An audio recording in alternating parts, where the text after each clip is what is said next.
আপনাদের হেলথ ইন্স্যুরেন্সটা যখন আমরা করি, এটা হচ্ছে আমাদের জীবনকে সুরক্ষা রাখার জন্য, মানে মানুষের শরীরকে সুরক্ষা রাখার জন্য।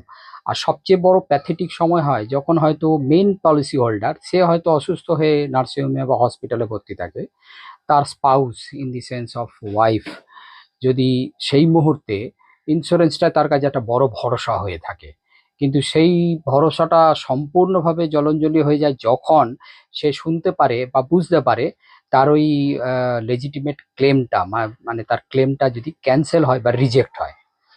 একটা মানে একটা জীবন্ত উদাহরণ হচ্ছে নিভা বুপা, আপনার হেলথ ইন্স্যুরেন্স। প্রায় আপনি সোশ্যাল মিডিয়াতে দেখবেন ওনাদের প্রায় এরকম হচ্ছে, এবং সেটা আমাদের ক্ষেত্রেও দেখলাম হয়েছে, এবং সেটা নার্সিংহোমে এরকম ভাবে বন্ধ করে, রিজেক্ট করে। খুব আশ্চর্য ব্যাপার, অনলাইনে যখনই আপনি এতে ক্যাশলেসে ফাইল করবেন, ওই উইদিন হাফ অ্যান আওয়ার 1 আওয়ারের মাথায় ওটা একটা থরলি ইনভেস্টিগেট করার প্রয়োজন আছে। এই একটা সামান্য অছিলায় আপনাকে ওটাকে রিজেক্ট করবে, তার মানে ওটা ও বলতেই দেবে না, জানাতেই দেবে না। এবং যে ডিজিজ নিয়ে করা হয় এবং হয়েছিল, সেটা পূর্বে 2022-এ তাদেরকে ইন্টিমেশন দেওয়া আছে, তাদের অফিসে খবর দেওয়া আছে, রেকর্ড করানো আছে, সেই মেডিকেল ডিসক্লোজার করা আছে।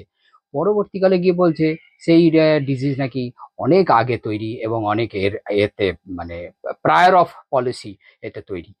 ফলে বিভিন্ন রকম তারা অছিলা করে এবং করে। এবং আমার যেটুকু পার্সোনাল অভিজ্ঞতা, poor quality of evaluation team এবং medical team of the Niva Bupa health insurance. আমি নিজে ব্যক্তিগতভাবে বলবো, কোনো মানুষের যদি জীবন সুরক্ষা করতে চায় তাহলে ওই ধরনের হেলথ পলিসি থেকে নিজেকে আলাদা করে রাখুন।